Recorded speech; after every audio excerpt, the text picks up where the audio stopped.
Yes. Lovely. So first of all, thank you very much for inviting me to speak at this very, very important project that you guys have put together. Uh, when I was asked by it, it just struck me as how relevant what I study and what I write about is to the COLA project, yeah? In the sense that, think about what COLA stands for, which is cost of living adjustments. And that word right there, which is living, and the other word right there, which is cost, the relationship between cost and living is precisely the subject of social reproduction theory, okay? Because really, in an ideal society, those two words have no business to have a relationship with each other. In order to live, we shouldn't have to pay. So it is our specific kind of class society, which is capitalism, which puts those two words in relationship to each other, which is cost and living. And that is why, I'm going to focus on what that relationship is and what relevance it has for a very important strike movement like the one that you guys are leading. So I want to start with so I'm sorry, this is very informal. I generally talk quite informally. I have very few notes. So stop me at any point if you have difficulty in following. So I want to start with an observation from my childhood. I grew up in the sort of foothills of the Himalayas, right? So near Darjeeling, where the tea comes from. And all around me in my town, a pretty small sort of foothills town, was tea estates and rice fields. Yeah. So both of those things are things that you can eat or drink, so rice and tea. And yet, in this very small town, the vast majority of people who worked in these plantations and teas were starving.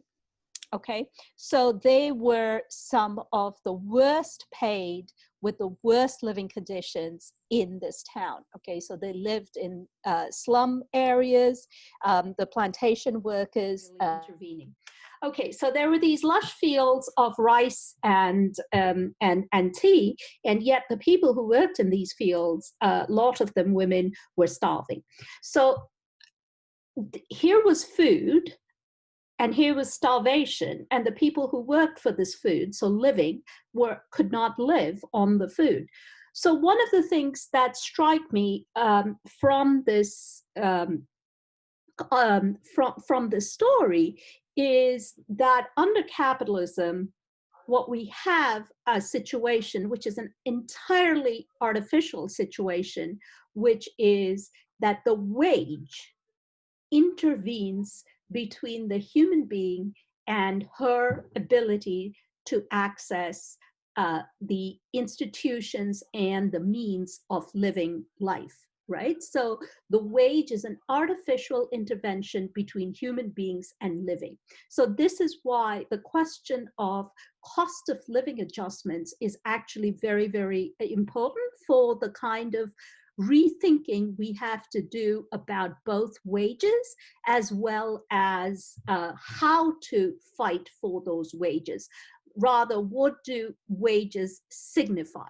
Because what is the relationship between the life and the wage is something that we should think about clearly. Because, and this is to go back to the question of strikes and strike history a little bit, which is, there was a time, especially in the early years of the labor movement in this country, when the question of the wage had not been separated out from the question of life and living. So one of the early labor songs from this country that I really enjoy, and I wish more people would sing it, was this particular strike song, which is we're striking, my children are 5 in number and they are starving and without food. So the refrain goes, striking, striking, we're striking for bottles of milk. We're striking for pairs of shoes. In other words, even though the strike was about a raise in wages, actually the understanding that wages are about maintenance and flourishing of life existed quite clearly in the labor movement. Now, how did that get severed? It got severed partly in the post-war consensus that labor and the employers struck, okay, which is the rise of union bureaucracies to a certain extent, okay?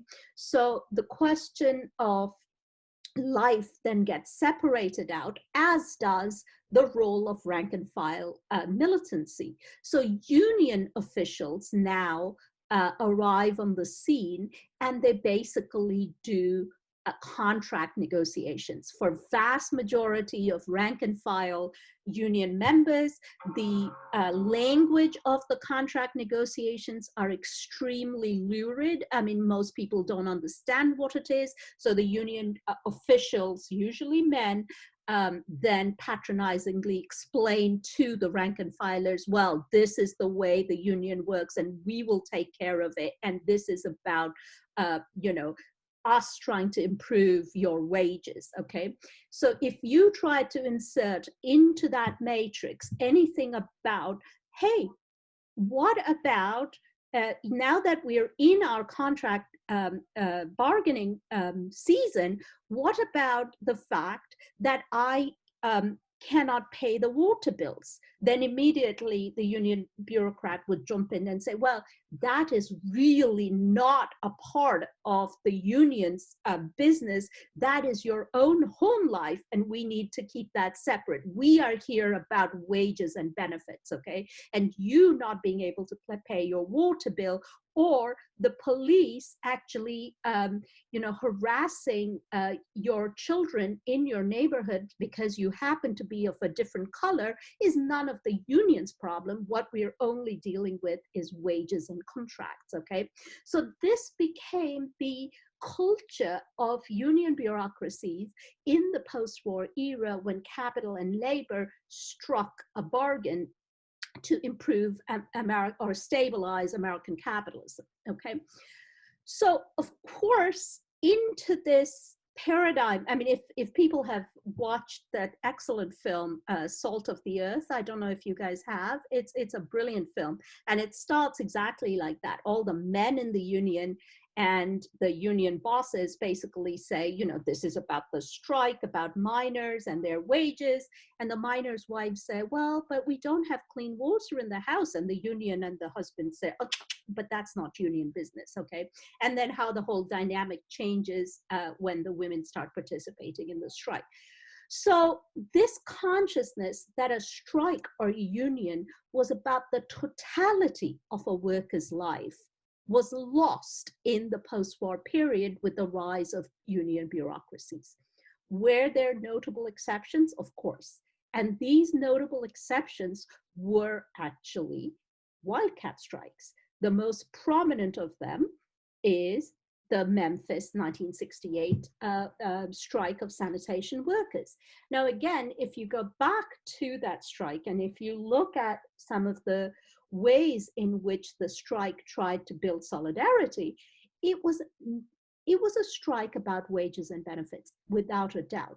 But really, the strike emphasized, with the placards that the sanitation workers wore, called I Am a Man, the strike emphasized that although it was for wages and benefits, it arose from a social landscape that was scoured by racism and racial inequalities.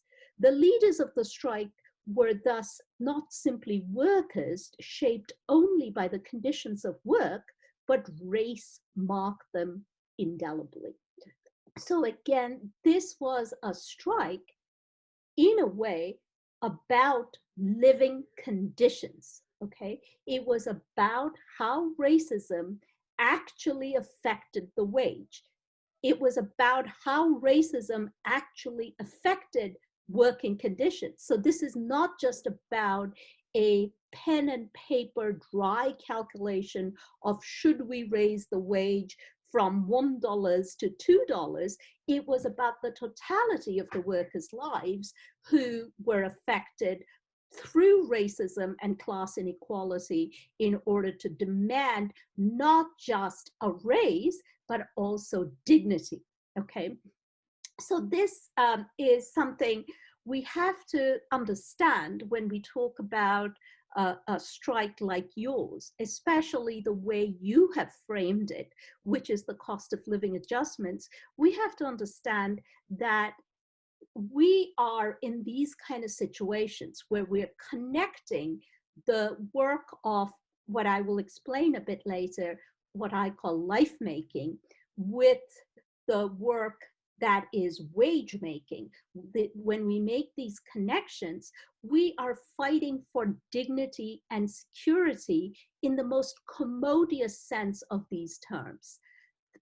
In these situations, our life and the conditions of our life, whether it's marked by race, whether it's marked by gender, as the introductions clearly told us, these our race, gender, and living conditions are not incidental to these kind of strikes.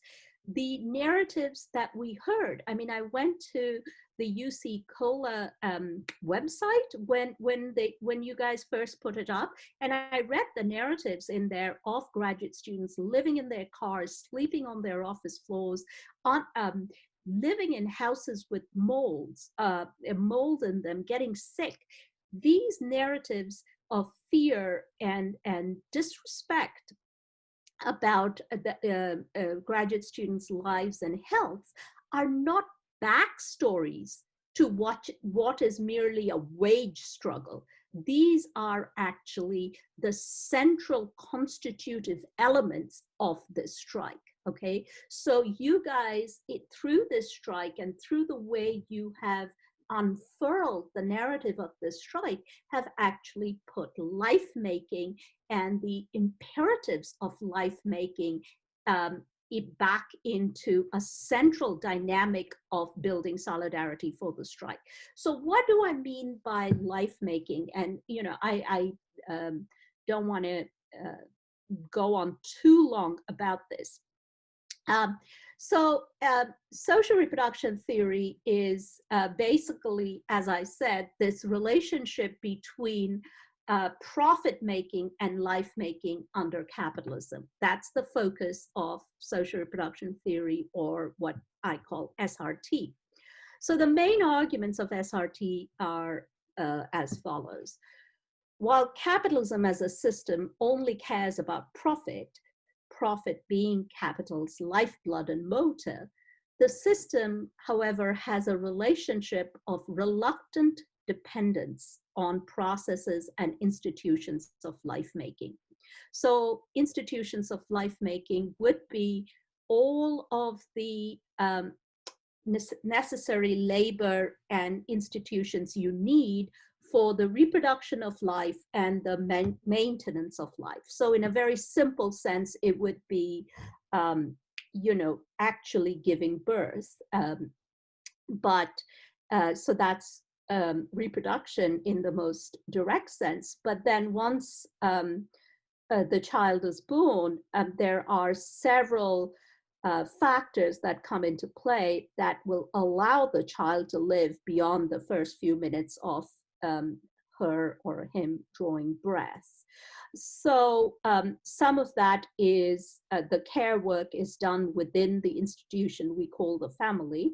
So, and still the vast majority of care work within the family is borne by women or bodies marked female. And then there is, but beyond the family, there is institutions that are needed for human life to flourish. So education, healthcare, public transport, even public parks, and so on. all of these institutions are what I would call institutions of life-making, which basically allow a human being to flourish and sustain themselves in society.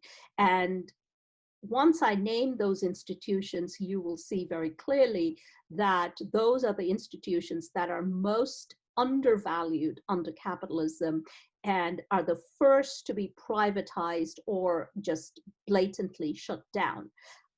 So this is very clear in the case of public education or education in general, healthcare, public parks. They're either the first to be, their budgets are the first to be cut. Nobody cuts the budget of investment bankers.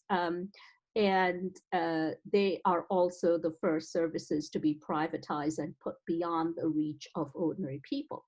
So, however, if these life-making institutions are completely withdrawn from the access of working class, then the system will collapse, because without a working class, the system can't go on. So the system has, as I said, a relationship of reluctant dependence, right? So it is dependent, but it's reluctant to spend any part of its profits on on such institutions. So it'll spend always the bare minimum and also cut back from it as and when they can. So the system is dependent on workers to produce commodities, which are then sold to make profits. And so it can only survive if workers' lives are reproduced continuously and reliably while being replaced generationally.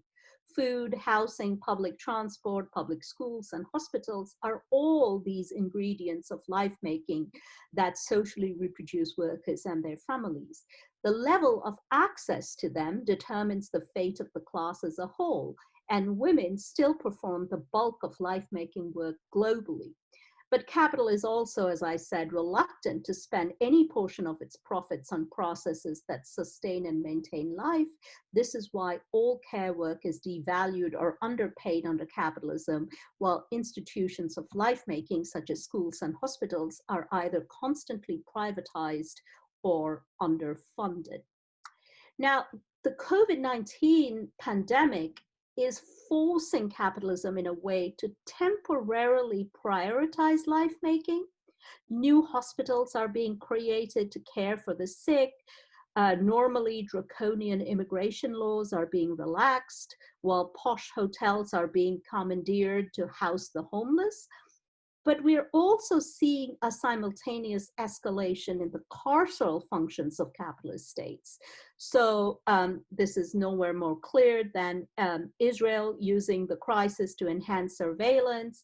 Bolivia has postponed elections. India is witnessing a rise in police brutality. And of course, in the US, as you know, Trump is using presidential powers to pass through all sorts of measures. So both of these things are happening side by side. And one of the things that we must say, that while we are in the throes of this crisis, we must demand that the workers who are performing essential services, a vast majority of them women, our nurses, our food workers, our teachers, our refuse collectors, cleaners, be given the dignity and the wages they deserve. Stockbrokers or investment bankers have not made any government's essential services list. So I think as feminists, we should demand that now and forever, the elite's income reflect their utility. But I think once the pandemic passes, we cannot go back to business as normal, because we must demand that, again, instead of capitalism putting our lives in crisis, we put its dynamic of profit-making over life-making into crisis. So this is precisely sort of what I view the COLA strike as, that it is trying to use the language of life making. It is trying to use the narratives of life making of graduate students, of precarious workers, to put the dynamic of profit making into to challenge it. So this is extraordinary that despite these absolute horrendous retaliatory measures by the administration at UC, and absolutely shameful retaliatory measures in UC of sacking students, the students have actually stayed true to the course and demanded yet again something that is not just a right, but it is actually fundamental for them to live. So this is like demanding the right to live, which is something that I think should be part of every campaign in general, because they are not campaigns about wages really, but they are campaigns about life and life making. So I want to end, I guess, with just a thought about strikes and the role of strikes in what, sort of the nature of strikes in America, and how I see this strike as being different, but also being in a particular tradition. So one of the things that we have seen over the years is one of the problems that the labor movement in the United States have been trying to solve forever is the question of, how to reverse the terrible the terrible labor laws that this country has. It's perhaps one of the worst labor laws among liberal democracies. First of all, general strikes and even political strikes are forbidden. Strikes, again, as I discussed throughout, are tied to narrow economic demands addressed to employers, and contracts like your UAW contracts often have explicit no strike clauses. And the violation of this, as you know, can cause workers to lose their job. And the unions organizing the strike often can receive hefty fines, which again is something that saps at union militancy and actually gives more power to union bureaucracies. And several states, such as New York, Indiana, all have laws that explicitly forbid public employees from striking. So the discussion about how to reverse this situation and empower workers have been the main strategic concern of the US left over, past however many decades.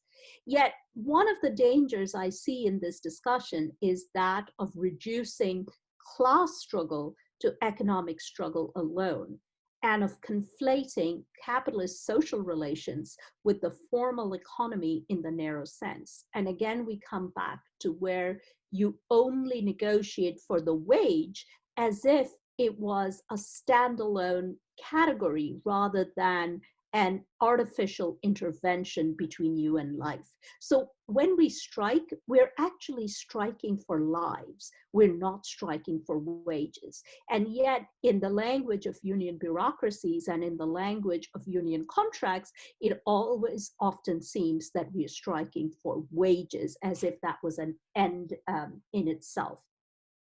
So a transformation of labor relations in this country requires not simply an activation of the working class on the basis of economic demands in the workplace, but its politicization and radicalization. The capacity to wage a political struggle addressing the totality of relations of power, institutions, and forms of exploitation in place. So, one of the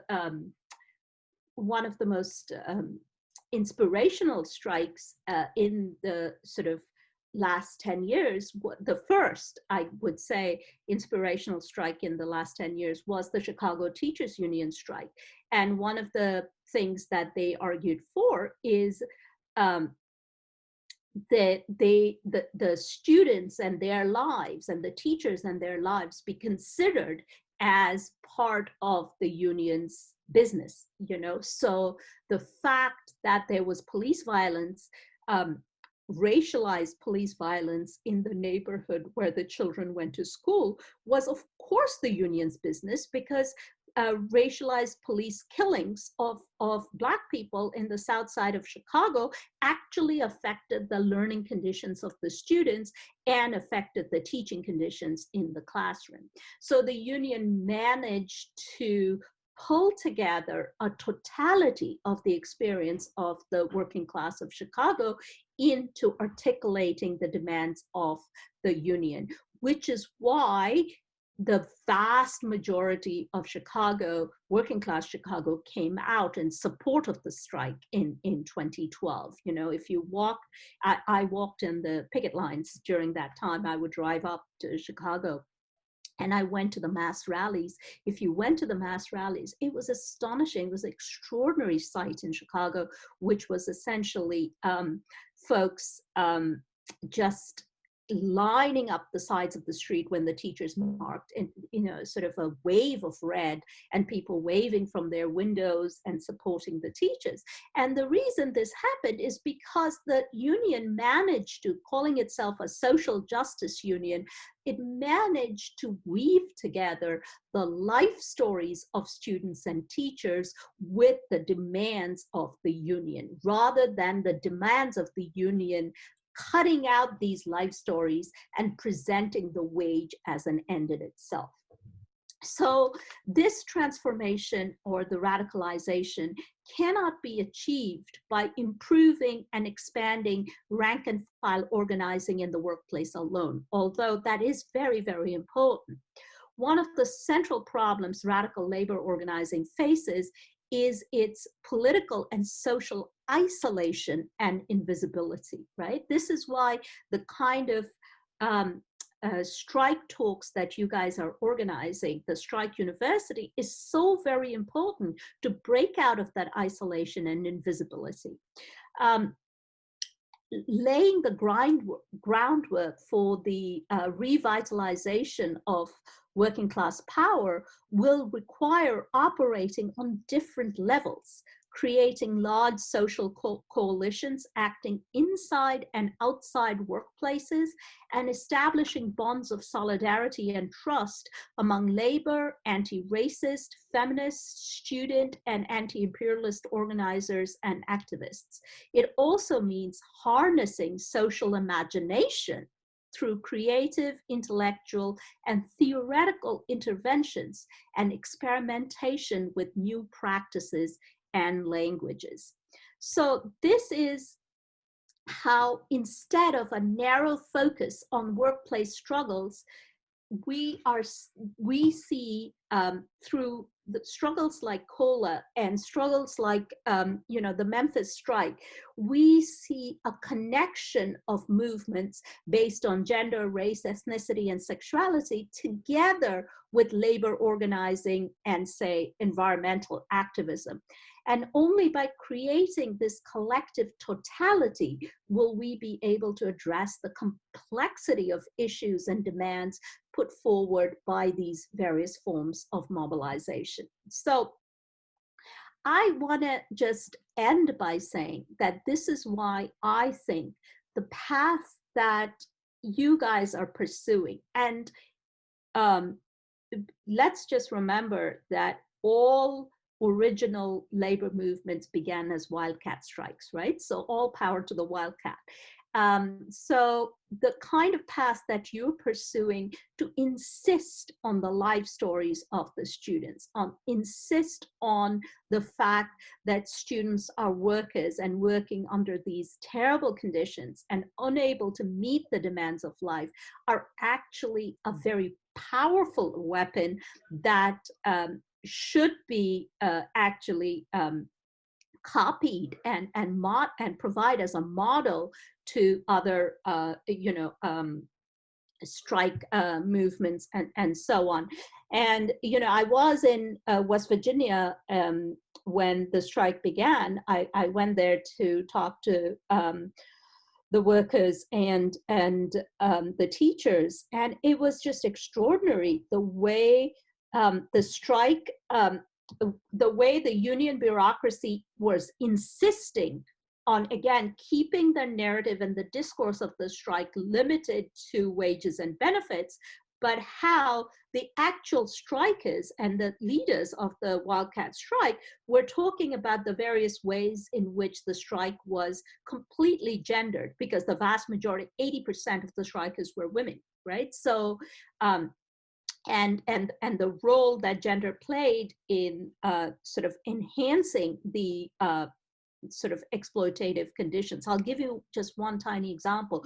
One of the reasons why they were striking was because their healthcare benefits were being tied to a Fitbit that all teachers were mandated to wear, right? So the Fitbit would record the level of activity of the teachers 24/7, including sex. So how vigorously you had sex would determine your level of activity.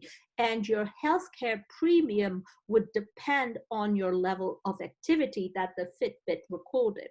So in other words, and it was across the board.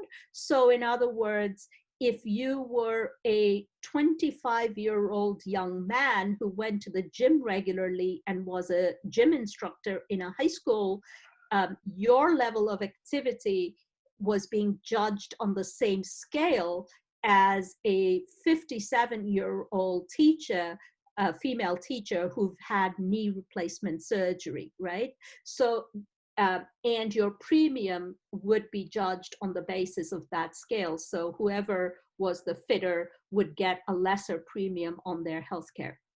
So again, this was not just about fighting for the premium, but this is also fighting for the life conditions that put the premium or projected the premium the way it was, okay? So unless you talk about the preconditions that created this condition of inequality, you cannot actually address the inequality adequately. So I think what the UC grad students are doing, and I hope you all have the necessary solidarity you need once the pandemic passes to go back to organizing and making your case. And I think the way you have organized this strike and dealt with it will be an important step towards the legitimization of the right to strike against the degradation of capitalism felt in all spheres of life by all people. Thank you. Thank you so much for that talk. So I can't hear you, so whatever questions you have, you might have to put on the chat, and I can probably read from there. So we will do a Q&A. Okay. That sounds good, Molly.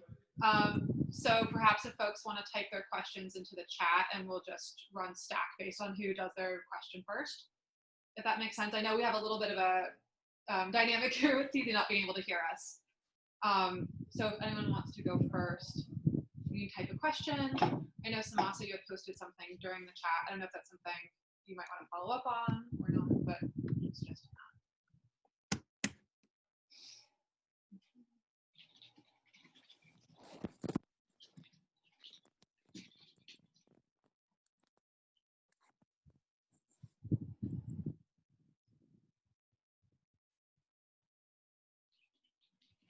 Great.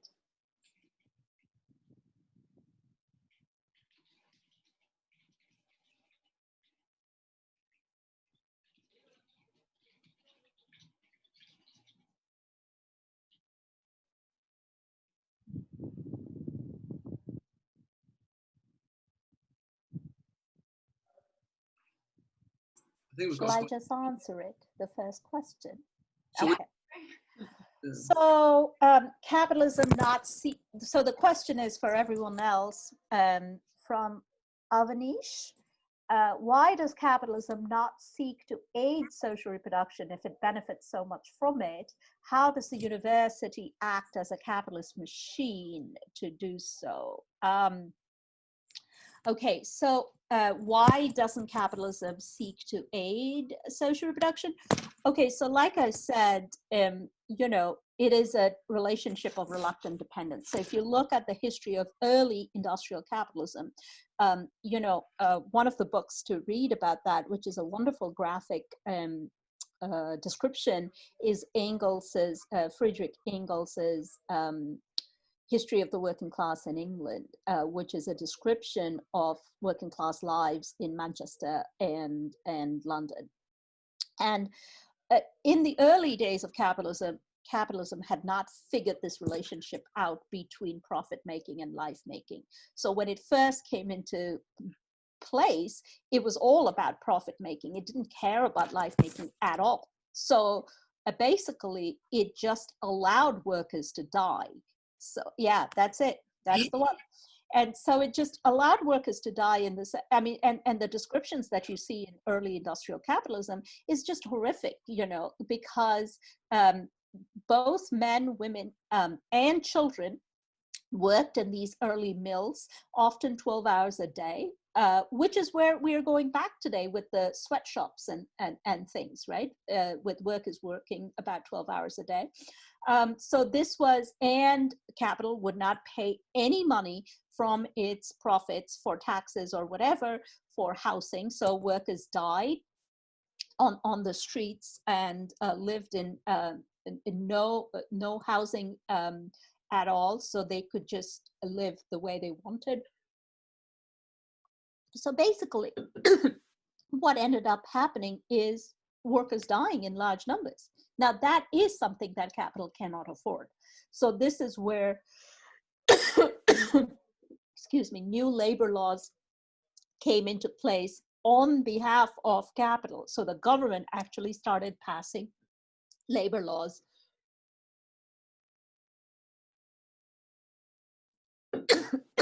excuse me, to limit the number of hours people could work.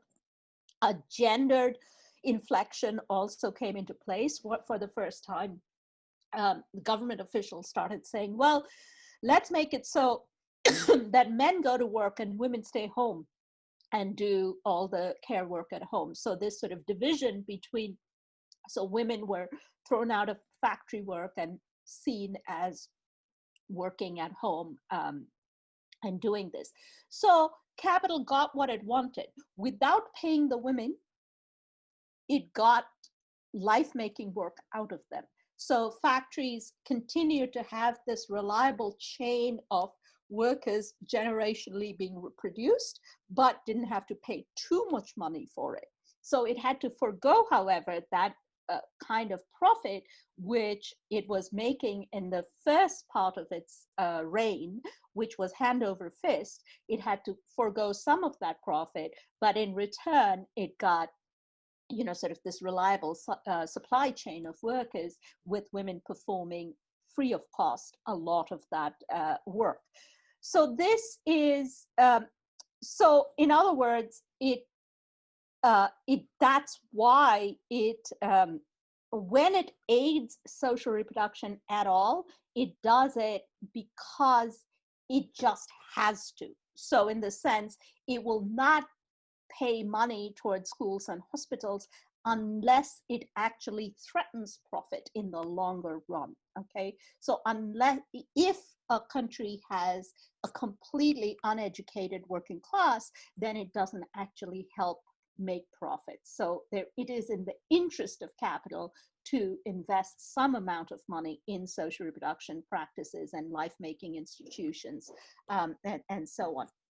So Why does it not seek to aid social reproduction? Well, of course, because if it diverts its funds to social reproduction, it takes away from profits. That's why it does not seek to aid social reproduction at all. Again, the condition of reluctant dependence is of use here when you think about it, that it is reluctantly dependent. So it'll spend the bare minimum it needs to ensure the reproduction of the working class, but not more, okay? So the next question is, can you talk more about the contemporary relationship between social reproduction and incarceration and how we've seen these dynamics intensify in the face of the pandemic? Okay, so this is from Samasa. Thank you for that question. I mean, I think this is really one of the key questions that social reproduction theory wants to address. What relationship does capitalist exploitation, which is about taking our surplus value through the wage form, have to social oppression, which is our race, gender, sexuality, and so on, right? So a lot of Marxist thinking has gone into talking just about exploitation rather than going back to actually what Marx said in Capital Volume 1, which is to weave in social oppression and conditions of life making into the narrative of exploitation. So the question of race and incarceration is actually not incidental to class exploitation, but central to it, okay? So what does this mean? So first of all, I think one of the things we need to say as social reproduction feminists is that the pandemic has shown two things. One, it has exposed how to use the phrase from, for-profit healthcare industries, how race and gender are the preconditions that we have under capitalism, right? So race and gender, how race and gender are fundamentally determine our experience under capitalist conditions, okay? So race and gender are not incidental, they're absolutely central in determining our place in the system. So that's one thing that the pandemic has exposed. So for instance, it has shown how, absolutely disgraceful, extraordinarily disgraceful numbers of racialized deaths, right? More Black people and people of color have died in the pandemic than white people, okay? Why is this? This is not because of the virus. The virus is democratic. The virus affects Prince Charles as much as it affects me. But the conditions under which we live, the conditions under which Black people live in this country and people of color live in this country actually determines the life chances we have once the virus hits, okay? So it exposes the pre-existing inequalities along racialized lines in this country. But I think it also does a second thing, and we should emphasize that it is exacerbating those conditions. It is actually escalating those conditions, okay? So look at one of the most, easy examples to use for this is when the virus first hit, nobody in government circles, nobody talked about what effect this deadly disease would have on prisons, jails, and detention centers, okay? Where people are held in spaces against their will in conditions that they cannot control or determine. Okay, nobody talked about that. What the government should have said immediately is, which is what abolition activists have been saying for a long time, that as soon as this condition hit, everyone should be set free. No one living under these conditions should be kept within these prison walls. They should be set free because this was a death sentence. Okay, if you put people under these conditions in prisons, it's just a death sentence. So that's sort of something to say about the immediate conditions of the pandemic and incarceration and social reproduction. But I think there is something to be said about the generalized nature of incarceration and life-making chances, okay? So America, alongside of some other countries, has the highest number of people in prison, okay? It's one of the top incarcerating countries in modern days. So what that means is that by its very nature, the racialized nature of the criminal justice system or the criminal injustice system in this country, the racialized nature of incarceration, the police terrorism that goes on in the streets of America. The latest is a Black man being chased by 2 white men and shot dead. Okay, so this kind of open public terrorism that goes on in our country actually is not just about that immediate instance of injustice. It's not just the death of 1 Black man or 20 Black men in the hands of white supremacists or police officers.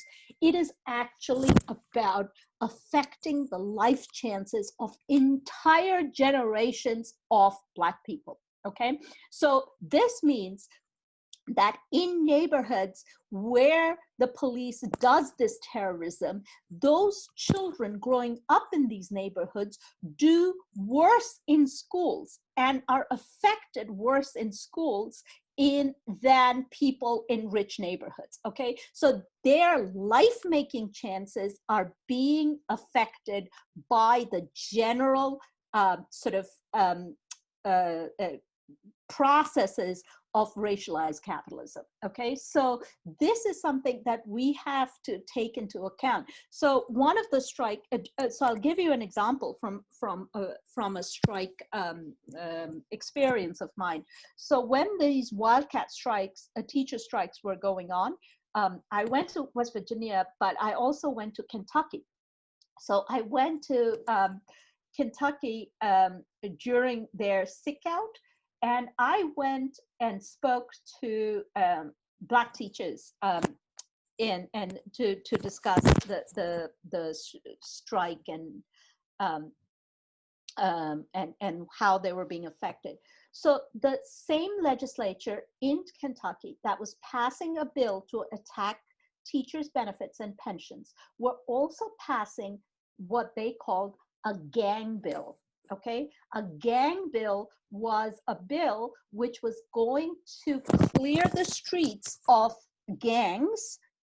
You know what that's code for, and clear the streets of gangs. So anyone who was seen congregating more than 5 people at a time could be arrested by a police officer. Okay, so this was because Kentucky was such a criminally infested state that the white Republican governor, the lawmakers decided to pass this gang bill. Okay, so the Black teachers I spoke to, teaching in majority Black schools, basically told me that they made a request to the union that while we have the advantage, while we have the leverage that we can go on strike, we should not just strike for our benefits, but we should strike against the gang bill as well, because this directly affects our students, okay?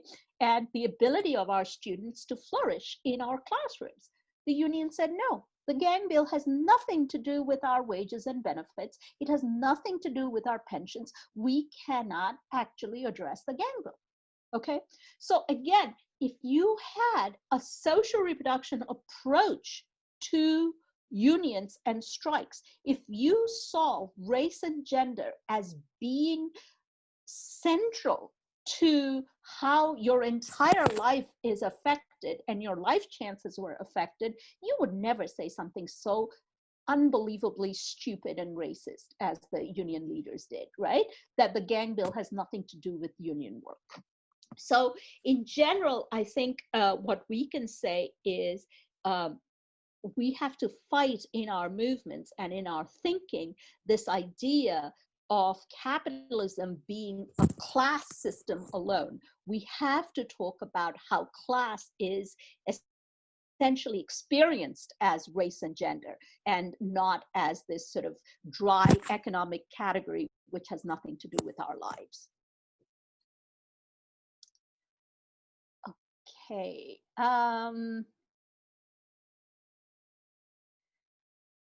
Is it okay if I take one last question?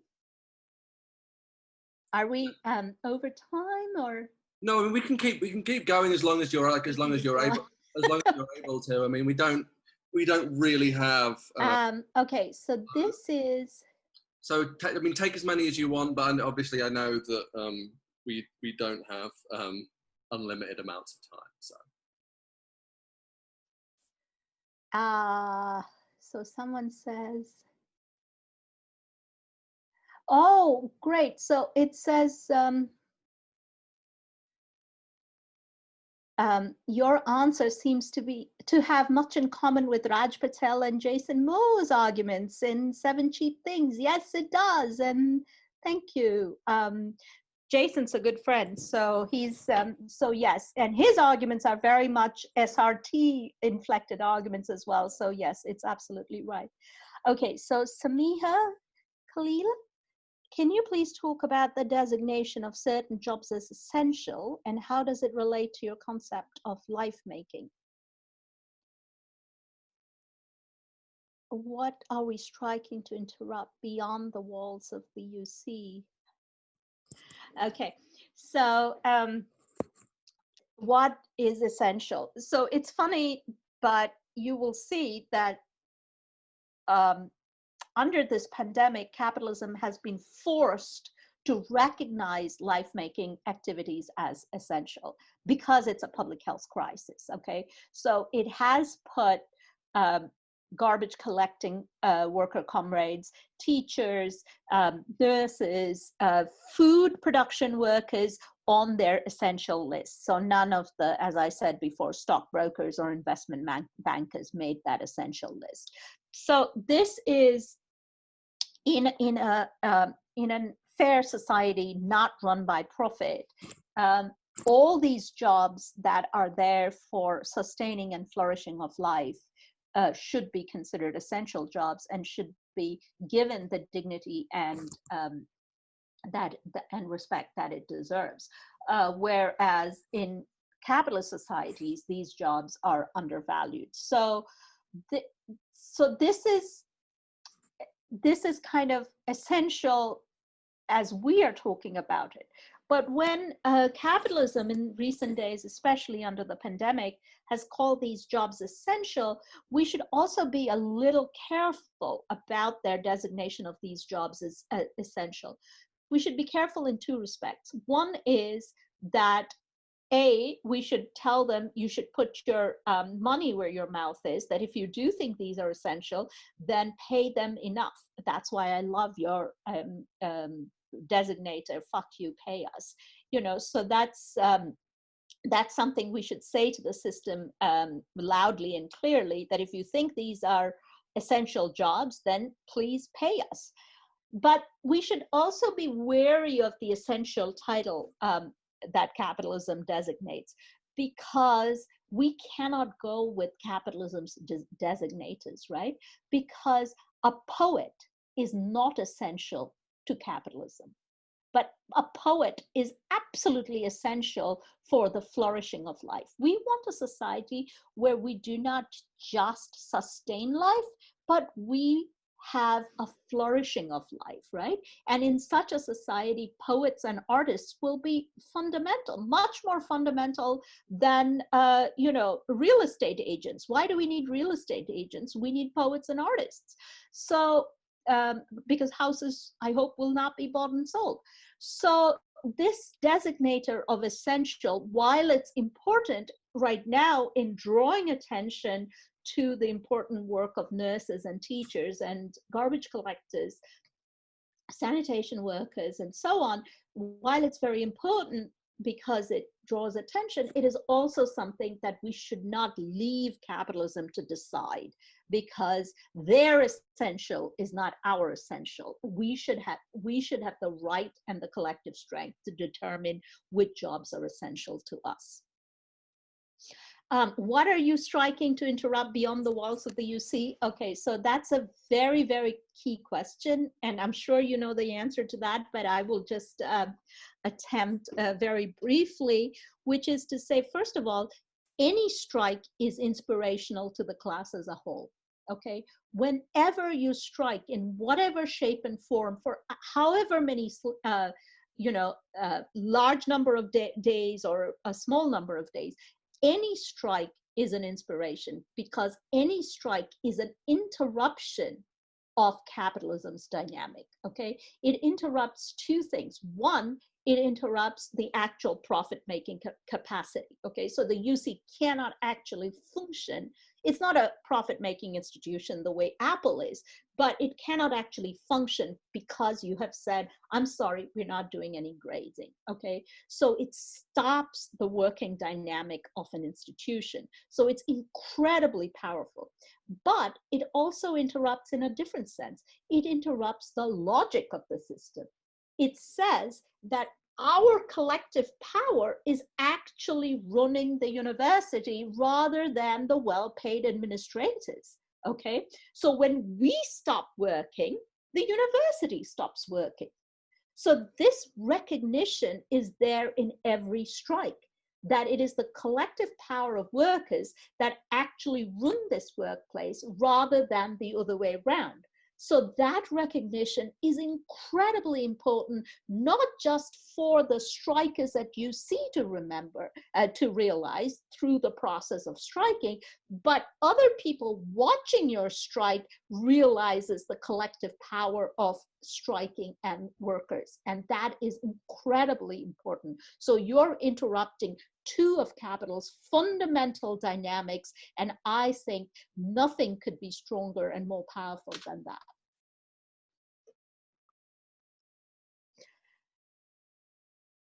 There are 5 new questions. Okay, let's see.